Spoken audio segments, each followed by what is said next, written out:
राधे कृष्ण राधे कृष्ण। तुलसी को स्वप्न में शंखचूड़ के दर्शन।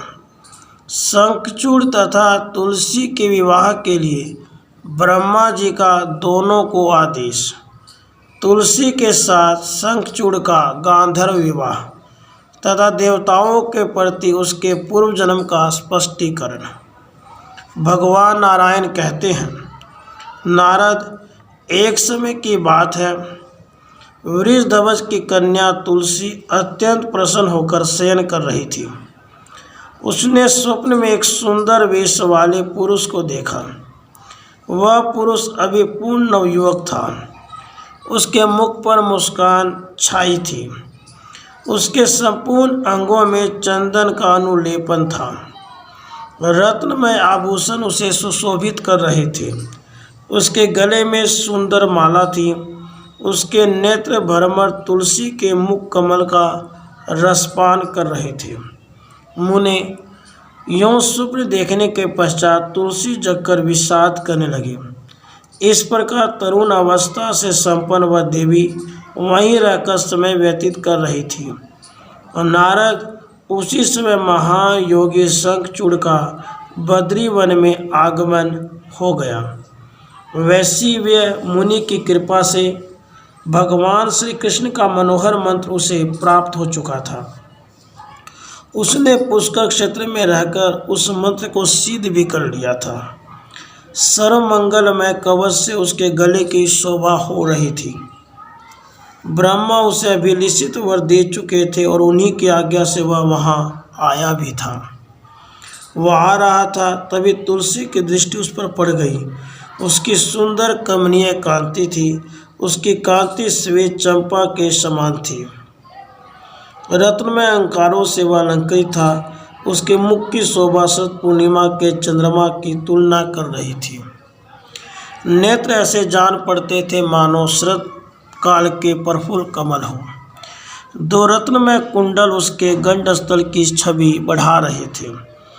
पारिजात के पुष्पों की माला उसके गले को सुशोभित कर रही थी और उसका मुख कमल मुस्कान से भरा था।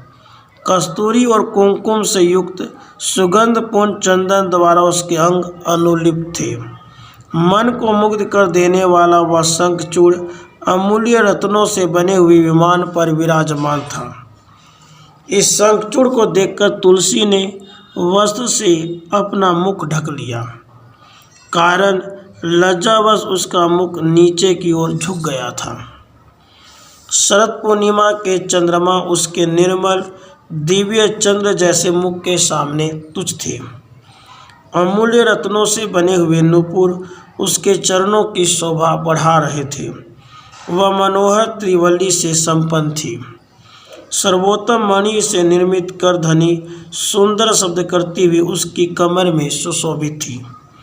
मालती के पुष्पों की माला से संपन्न केश कलाप उसके मस्तक पर शोभा पा रहे थे। उसके कानों में अमूल्य रत्नों से बने हुए मकराकृत कुंडल थे। सर्वोत्तम रत्नों से निर्मित हार उसके वक्षस्थल को समुज्वल बना रहा था। रत्नमय कंकण, केयूर, शंख और अंगूठियाँ उस देवी की शोभा बढ़ा रही थी। साध्वी तुलसी का आचरण अत्यंत प्रशंसनीय था।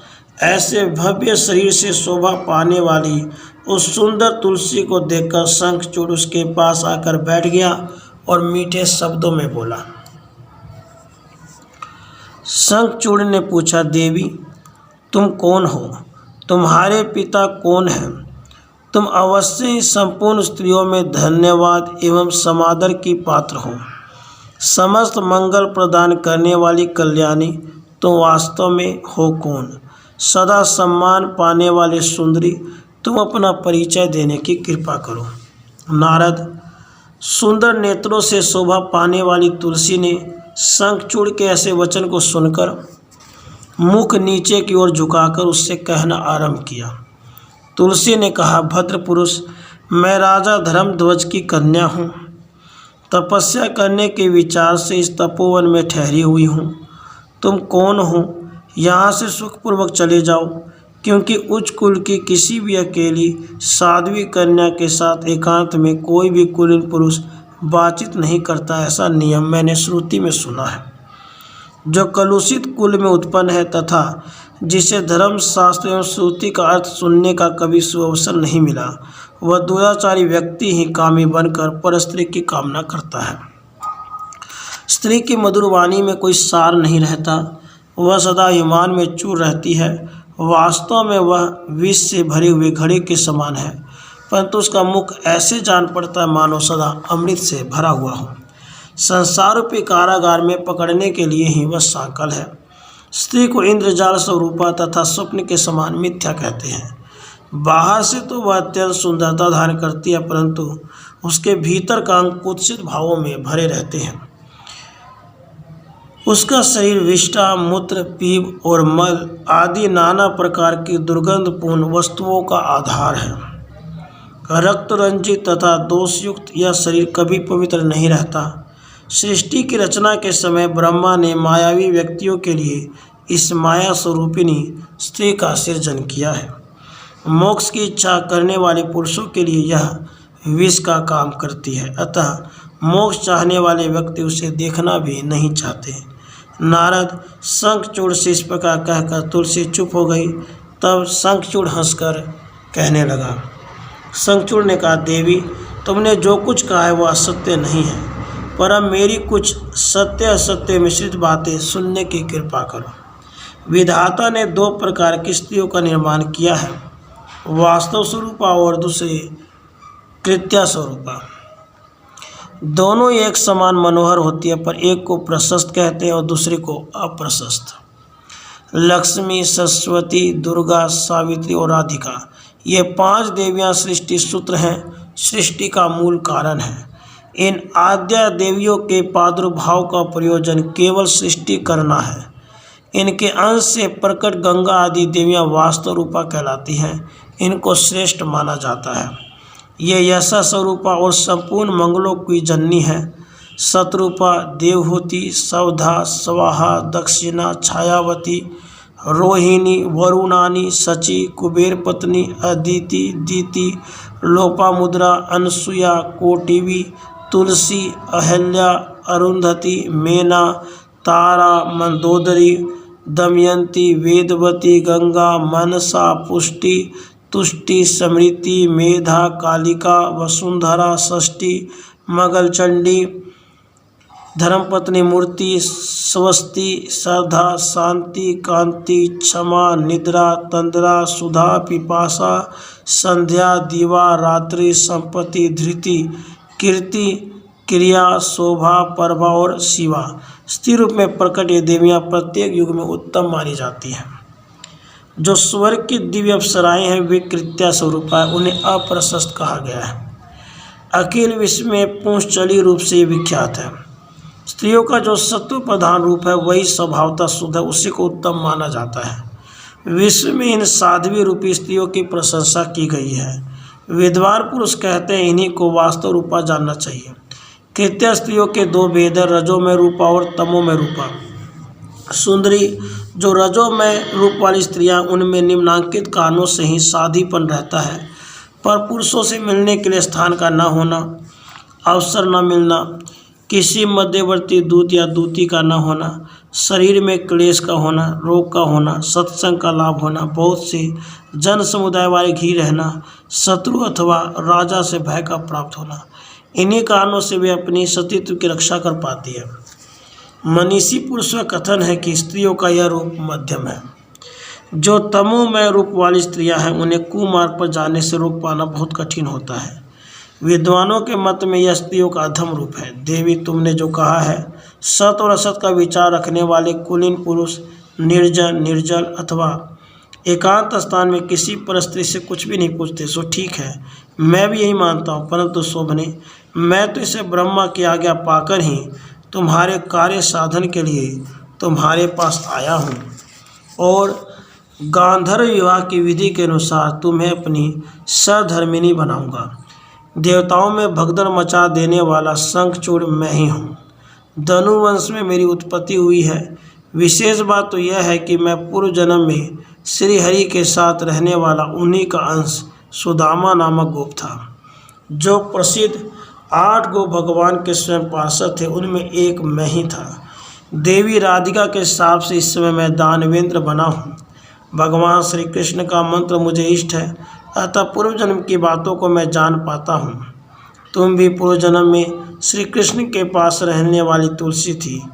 यह योग्यता तो तुम्हें भी प्राप्त है। तुम भी जो भारतवर्ष में उत्पन्न हुई हो, इसमें मुख्य कारण श्री राधिका जी का रोषी है।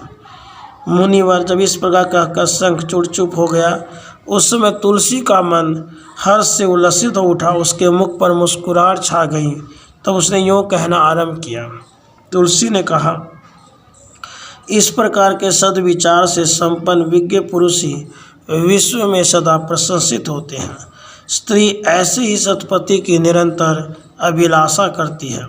सचमुच ही इस समय मैं आपके सद्विचार से परास्त हो गई। निंदा का पात्र अपवित्र तो वह पुरुष माना जाता है जिसे स्त्री ने जीत लिया हो।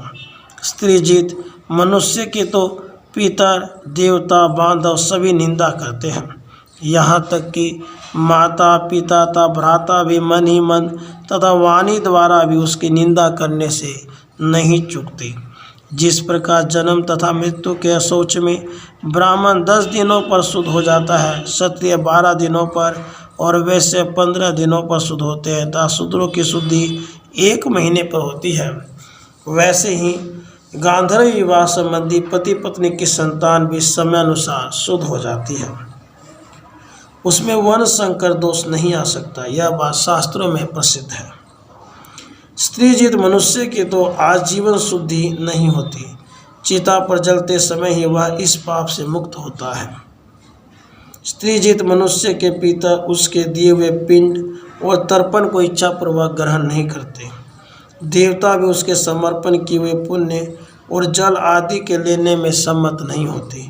जिसके मन को स्त्री ने हरण कर लिया है, उस व्यक्ति को ज्ञान, तप, जप, होम, पूजन, विद्या अथवा यश से क्या लाभ। मैंने विद्या का प्रभाव जानने के लिए ही आपकी परीक्षा की है। कारण कामिनी स्त्री का प्रधान कर्तव्य है कि कांत की परीक्षा करके ही उसे पति रूप में स्वीकार करें। गुणहीन, वृद्ध, अज्ञानी, दरिद्र, मूर्ख, रोगी, कुरूप, परम क्रोधी, अशोभन मुख वाली, पंगु, अंगहीन, नेत्रहीन, बधिर, जड़, मुख तथा नपुंसक के समान पापी वर को जो अपनी कन्या देता है, उसे ब्रह्म हत्या का पाप लगता है। शांत, गुणी, नवयुवक, विद्वान तथा साधु स्वभाव वाले वर को अपनी कन्या अर्पण करने वाले पुरुष को 10 अश्वमेध यज्ञ का फल मिलता है। जो व्यक्ति कन्या को पाल पोस कर विपत्तिवश अथवा धन के लोभ से बेच देता है, वह कुंभी पाक नरक में बचता है। कीड़ों और कौवों द्वारा उसका शरीर नोचा जाता है। उस पापी को नरक में भोजन के स्थान पर कन्या के मल मूत्र प्राप्त होते हैं। बहुत लंबे समय तक वह कुंभी पाक नरक में रहता है। फिर जगत में जन्म पाकर उसका रोगग्रस्त रहना निश्चित है। तब कोई सर्वस्व मानने वाले नारद इस प्रकार कहकर तुलसी देवी चुप हो गई। इतने में ब्रह्मा जी ने आकर कहा, शंखचूड़, तुम इस देवी के साथ क्या बातचीत कर रहे हो? आप गांधर्व विवाह के अनुसार इसे पत्नी रूप से स्वीकार कर लेना तुम्हारे लिए परम आवश्यक है, क्योंकि तुम पुरुषों में रत्न हो, यह साध्वी देवी भी कन्याओं में रत्न है। इसके बाद ब्रह्मा जी ने तुलसी से कहा, पतिवर्ती, तुम ऐसे गुणी पति की क्या परीक्षा करती हो? देवता, दानव, असुर सबको कुचल डालने की इसमें शक्ति है। जिस प्रकार भगवान नारायण के पास लक्ष्मी, श्री कृष्ण जी के पास राधिका, मेरे पास सावित्री, भगवान वाराह के पास पृथ्वी, यज्ञ के पास दक्षिणा, अत्रि के पास अनुसुईया, नल के पास दमयंती, चंद्रमा के पास रोहिणी, कामदेव के पास रति, कश्यप के पास अदिति, वशिष्ठ के पास अरुंधति, गौतम के पास अहिल्या, कर्दम के पास देवहूति, बृहस्पति के पास तारा, मनु के पास शत्रुपा, अग्नि के पास स्वाहा, इंद्र के पास शची, गणेश के पास पुष्टि, सकंद के पास देवसेना तथा धर्म के पास साधी मूर्ति, पत्नी रूप से शोभा पाती। वैसे तुम भी इस शंखचूड़ को सौभाग्यवती प्रिया बन जाओ। शंखचूड़ की मृत्यु के पश्चात तुम पुनः गोलोक में भगवान श्री कृष्ण के पास चले जाओगे और फिर वैकुंठ में भगवान विष्णु को प्राप्त करोगे। भगवान नारायण कहते हैं, नारद शंखचूड़ और तुलसी को इस प्रकार आशीर्वाद रूप में आज्ञा देकर ब्रह्मा जी अपने लोक में चले गए। तब शंखचूड़ ने गांधर्व विवाह के अनुसार तुलसी को अपना पत्नी बना लिया। उस समय स्वर्ग में दुंदुभियाँ बजने लगी, आकाश से पुष्प बरसने लगे। उसके बाद शंखचूड़ अपने भवन में जाकर तुलसी के साथ आनंदपूर्वक रहने लगा। अपनी चिर संगिनी धर्मपत्नी परम सुंदरी तुलसी के साथ आनंद में जीवन बिताते हुए राजाधिराज प्रतापी शंखचूड़ ने दीर्घ काल तक राज्य किया। देवता, दानव, असुर, गंधर्व, किन्नर, राक्षस सभी शंखचूड़ के शासनकाल में सदा शांत रहते थे। अधिकार छीन जाने के कारण देवताओं की स्थिति भिक्षुक जैसी हो गई थी। अतः वे सभी अत्यंत उदास होकर ब्रह्मा जी की सभा में गए और अपनी स्थिति बतलाकर बार बार अत्यंत विलाप करने लगे। तब विधाता ब्रह्मा देवताओं को साथ लेकर भगवान शंकर के स्थान पर गए। वहां पहुंचकर मस्तक पर चंद्रमा को धारण करने वाले सर्वेश्वर शिव से सही बातें कह सुनाई। फिर ब्रह्मा और शंकर देवताओं को साथ लेकर वैकुंठ के लिए प्रस्थित हुए। वैकुंठ परम धाम है, वह सबके लिए दुर्लभ है। वहाँ बुढ़ापा और मृत्यु का प्रभाव नहीं है।